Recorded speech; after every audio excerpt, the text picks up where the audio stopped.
Hello, my dear. Ang daming langgam. Okay, so hello, my dear. Ibig sabihin, sweet daw ako. I am sweet kasi ang daming langgam. Kidding aside, kape yun. Ay, naglagay kasi ako ng coffee, tapos binabayaan ko yung tasa dito. So, yes, nilanggam siya. Pero, yes, I am sweet. Okay, so hello, air sign, Gemini, Libra, and Aquarius. Hello, my dear. Welcome back sa ating YouTube channel. My name is RJ, your tarot card reader. At ang gagawin natin ngayon, my dears, yung ating daily reading para po sa araw ng June 3, 2026. Titingnan natin, my dear, kung ano mga eksena, kaganapan at kung ano-ano pa na maaari mo makasalubong sa araw na ito. Pero before tayo mag-start ng ating reading, magpapasalamat po muna ako. Maraming salamat po sa ating mga abangers. Sa mga walang sawang nag-aabang at naghihintay ng kanilang reading, thank you very much. I would like to say thank you also sa ating mga napadaan, napasilip lang sa ating channel. Thank you so much for dropping by. And thank you so much sa ating mga bagong subscribers. Hello, my dear. Welcome po sa ating channel. I hope and I also pray na mahanap mo dito, my dear, kung ano man ang iyong hinahanap sa iyong buhay. Okay? Enjoy your enjoy your, what do you wanna call it? Enjoy your stay. Enjoy your subscription sa ating channel.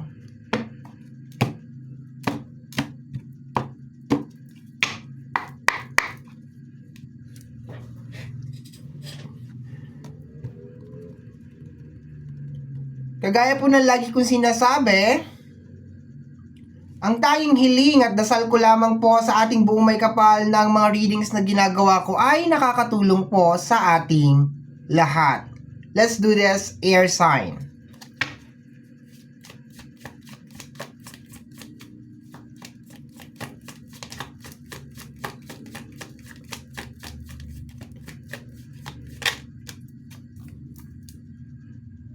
The Knight of Cups,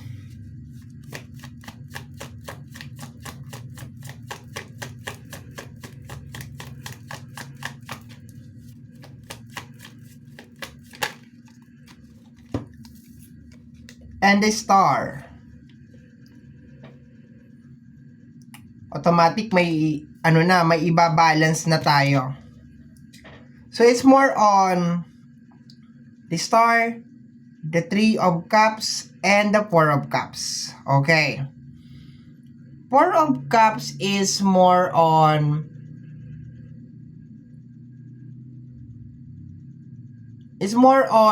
looking doon sa isang, ang Three of Cups is connected sa energy ng success. At ang Four of Cups naman is connected sa energy ng pagiging stuck. Yes, wala yun dito, my dear, sa card na to, pero dala-dala yun ng ating Star. Kung paano ko nakuha yon, ayoko na ipaliwanag. Napapagod na ako. Okay. So, ang nakukuha ko dito, my dear, 3 and 4 is more on, this is the time ba na mag-hold on ka dun sa mga bagay na maganda tong araw na to, my dear, to move forward, okay? Pero sinasabi kasi ng card na to na maganda tong araw na to para mag-move forward ka sa energy ng Knight.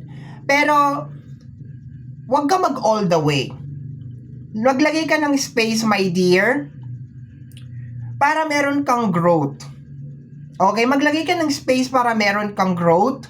Para hindi ka na overwhelm kung ano man yung gagawin mo sa energy ng Knight. Pwede yan sa usapin ng relationship. Pwede yan sa usapin ng money and career. Pwede. Kung ano man yung gusto mong gawin. Pero maglagay ka ng space. Pero bago mo magawa yun, my dear, dumating si Star. Okay? Dumating si Star. So sa pagdating ni Star, meron siyang pinababalance sa'yo, which is nabanggit ko nga kanina, yung 3 of Cups at saka yung 4 of Cups. So, sinasabi my dear dito na hindi ka pwedeng, kaya sinasabi na huwag kang mag all the way, maglagay ka ng gap or ng space, because there's a tendency my dear, na hindi ka pa talaga 100% na okay from your previous failure. Failure sa relationship, failure sa business, sa career, baka hindi ka pa 100% na okay. Pero nararamdaman mo ngayon, my dear, na okay, I need to do something. Meron akong kinakailangan gawin. Meron akong kinakailangan umpisahan. Pero, maglagay ka ng space. Kasi, hindi ka pa 100% na okay. Yun na sinasabi ng card dito. Kung ano man tong gagawin mo, ang pinaka-foundation dito, my dear, is yung hope. Yung pag-asa, my dear, na dala-dala ni Star. Yun lang yon. Wala tayong assurance na magiging successful siya. Wala din tayong assurance na magiging failure siya. Nasa gitna ka, my dear, nung dalawa na yon.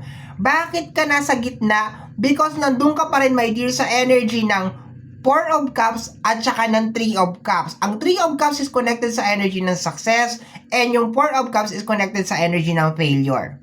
Okay, nandun ka pa rin sa gitna. So, hindi tayo pwedeng mag-assume, my dear air sign, na this is going to be a success. You can actually do it, pero once again, sabi ko, maglagay ka ng space for growth. Para pag nagkaroon ng tension, hindi siya, wala siyang impact. Hindi mo mararamdaman yung impact. Okay, that's what I'm getting over here. Next card. So, maganda tong araw na to. You can actually, gusto mong pumasok sa relationship, gusto mong mag-start ng career, gusto mong mag-apply, whatever na gusto mong gawin, pwede. Pero ang pinaka-base natin dito is yung hope lang kasi sinasabi ng card na hindi ka pa talaga okay. Hindi ka pa talaga okay. You're not 100% na okay. We have here the energy of the 8 of Wands.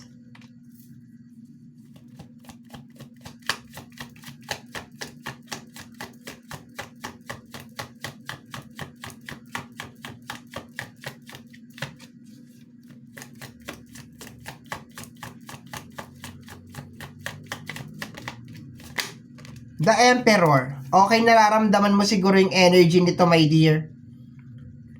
Nararamdaman mo siguro yung energy nito. Na parang kinakailangan ng pagbabago, kinakailangan ng change. Hindi ka na pwede sa ganitong energy. You cannot be stuck. Hindi ka na pwede may stuck sa isang sitwasyon o isang pangyayari o isang traumatic na senaryo. Isang pangyayari sa buhay mo na possible na hindi maganda. Nararamdaman mo yung energy ng Emperor, which is may kinalaman sa usapin ng power, responsibility. Honestly, my dear, yung energy niya ngayon is given, parang ano siya, parang success. Sure success, sure power.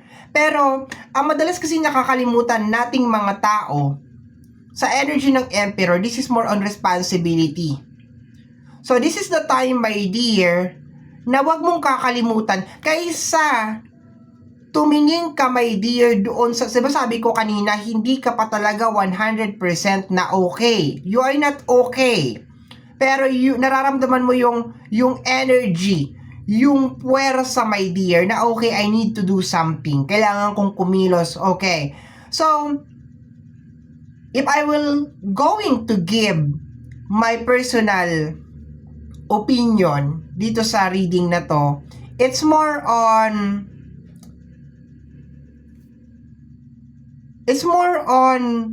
yung experience na pinagdaanan mo. Although yes, meron siyang pakiramdam na hindi komportable, kaya nga dala-dala mo pa ngayon, whatever it is, kung sa relationship, sa career, kung ano man yung nangyari. Kaya mo dala-dala yon kasi yung pakiramdam na masakit at hindi komportable is nag-i-exist pa rin. Pero once again, Huwag natin kakalimutan si Emperor. Si Emperor parang suka yan. Pinaasim yan ng panahon. And during those years na tinatahak niya ang pagiging emperor, hindi tumigil ang mundo. Umulan, bumagyo, umaraw, lahat nangyari.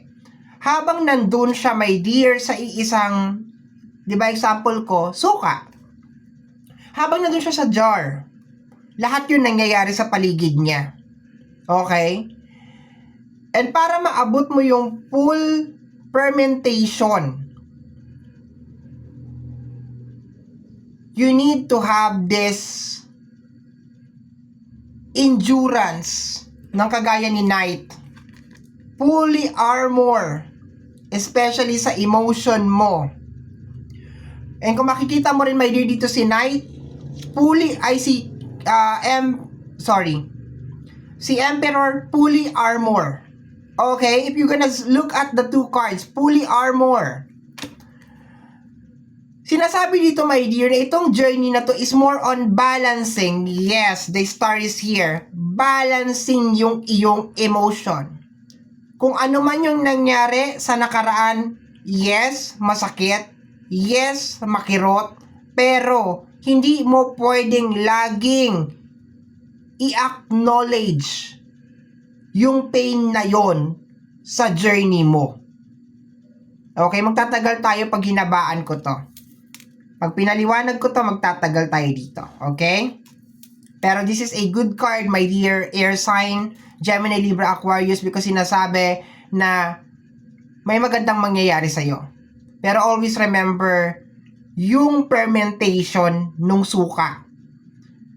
Na for you to be maasim, for you to be useful, for you to be powerful, kinakailangan mong tiisin yung nangyayari sa labas. Kasi hindi ihinto ang mundo para sa'yo. You need to make a certain adjustment. Kung meron man mga tao na niloko ka, kung meron man mga tao na sinaktan ka, or meron man mga kinuha sa'yo, it really doesn't matter anymore, my dear.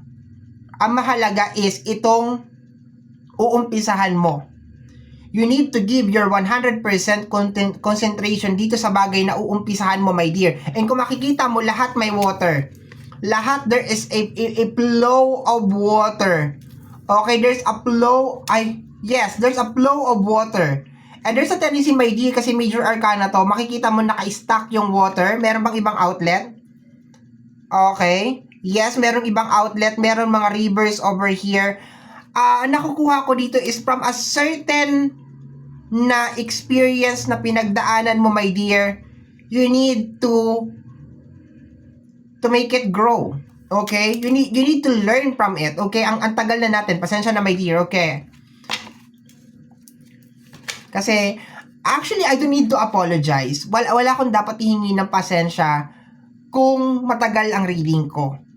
Because I'm just doing my job. Kaso, nare-required ako, my dear, na humingi ng pasensya para dun sa mga taong naiinip. Kaya let us just put a boundary simula sa araw na ito na kung hindi mo gusto how the way I read, kung natatagalan ka, naiinip ka, may lakad ka, I'm sorry, my dear. It's not going to easy, hindi siya magiging madali para sa akin, pero you can go. You can find another reader na talagang saswak talaga sa panlasa mo. Because hindi ko ipipilit yung sarili ko sa'yo. Lately, nagigilt ako sa sarili ko kasi humihingi ako ng sorry, nagsusorry ako ng nagsusorry sa isang bagay na dapat hindi naman talaga ako nagsusorry. Let me see, my dear.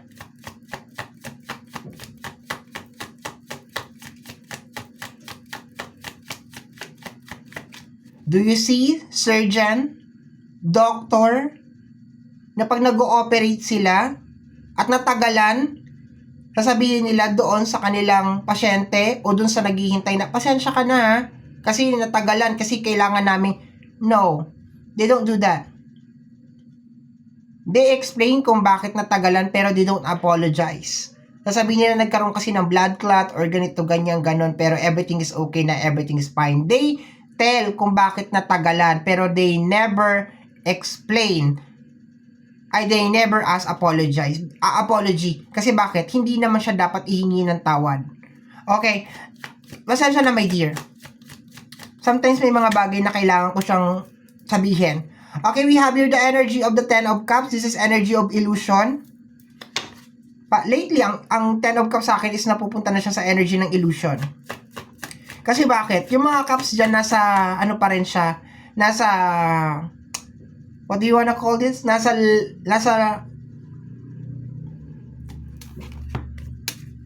sky. Nasa sky, nasa rainbow. Okay? So, it is just more on a manifestation pa. Kaya, minsan ang tawag ko sa kanya is illusion. Possible na may kinalaman sa relationship. Okay? Sa family, pwede din.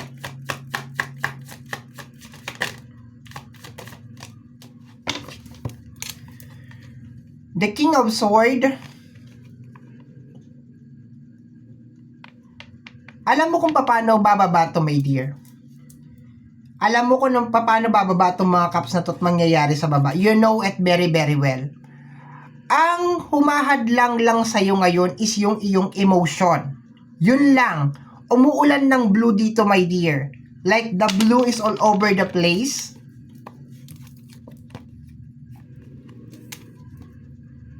Okay. I can also feel yung throat chakra. Maybe marami kang gustong sabihin na hindi mo kayang sabihin. Okay. I can feel the throat chakra over here. And yun ang mga kinakailangan mong bantayan. Emotion, yung throat. Meron ka mga gustong sabihin na hindi mo masabi-sabi. Pero once again, hindi siya yung pinaka-highlight ngayong araw na to. Yung highlight, my dear, is yung maliit na gap na gagawin mo dito sa pagpunta mo kay Emperor. Okay? Kahit sa pagpapark ng sasakyan, makikita mo, my dear. Kung wala kang sasakyan, makikita mo yan. Laging may space. Hindi laging dikit. Laging may space. There is a gap. Laging may gap sa harap at saka sa likod. And yun ang kinakailangan mong gawin. Dito sa gagawin mo ngayon, dito sa uumpisahan mo, my dear, kasi you have the energy of the King of Swords. Ibig sabihin, alam mo kung paano mangyayari ito. Ang pumipigil lang talaga sa iyo, my dear, is yung iyong emotion. Yun lang talaga ang pumipigil sa iyo ngayon. Kasi baka may nangyari sa yung something. Maybe for some of you, baka merong issue sa loob ng relationship na hindi pa rin nare-resolve hanggang ngayon. Maybe for some of you is may mga betrayal na nangyari. May mga pagtatraidor na nangyari. Mayroon ako nakukuha dito. Possible na meron din mga pangako, napako. Pero alam mo, my dear, deep inside your heart, kung paano mo may pagpapatuloy yung mga dapat ipagpatuloy.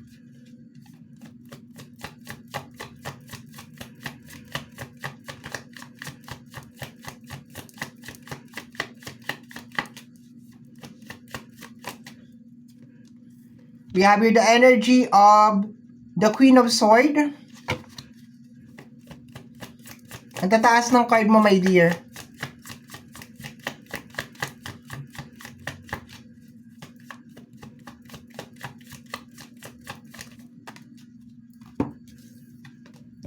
And the Three of Cups. Ang bigat nitong card na to, my dear. May mga tao na deserve pa nila ng second chance, pero may mga tao that you need to cut them. Kasi bakit hindi na sila nagiging beneficial para sa'yo? It is more on the influence, my dear, na ginagawa. This card is very, very influential, my dear. As in, sobrang influential nitong card na to. Ito. Very, very influential. E nabanggit ko kanina, yung energy ng Three of Cups at saka ng Four of Cups. Yung Four of Cups na lang ang wala dito, my dear. Okay. So, maliwanag dito, my dear, na merong success na parating sa'yo. Pero you need to be aware kung sino yung mga tao na i-involve mo dito sa journey na ito. May mga tao na deserve nila ng second chance.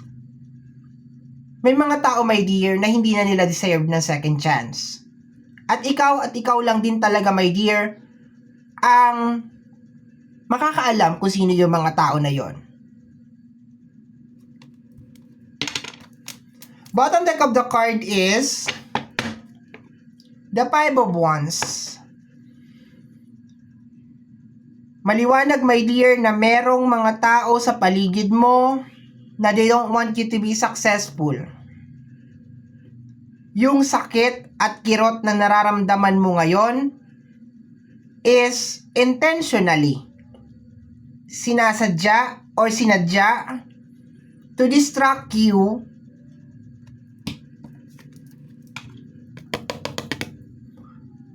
para makapunta ka sa energy ni Emperor. Like I said kanina, ang pagiging Emperor is a process na parang suka. Habang ikaw ay pinaprocess, hindi tumitigil ang mundo. Possible na habang pinaprocess ka, nagkakaroon ng gera, nagkakaroon ng bagyo, nagkakaroon ng kung ano-ano.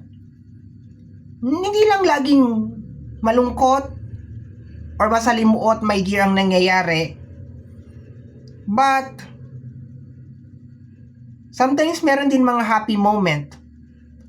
Happy moment na posibleng hindi mag-last. Depende sa kung sino yung kasama mo. So itong journey, my dear, na gagawin mo, kaya meron kang space Meron kang space, my dear. Kasi there's a tendency, my dear, na baka magbigay ka ng second chance ulit sa mga tao sa paligid mo. Especially sa loob ng pamilya. Kasi inumpisahan natin to Magkasama tayong ginawa to. Sige, okay, bigyan natin ng second chance. Pero you need to put some space and boundary. Para pag nangyari ulit yon, alam mo na ang gagawin mo. Hindi siya mag-i-impact. Hindi masakit. Okay? So, my dear air sign, ito ang reading na nasagap ko para sa araw na ito, June 3, 2026. Kagaya po na nasabi ko, my dear, sa bandang unahan ng ating video, ang tanging hiling at dasal ko po sa ating buong may kapal na ang mga readings na ginagawa ko ay nakakatulong po sa ating lahat. Maraming salamat po. Thank you, air sign. Take care of yourself.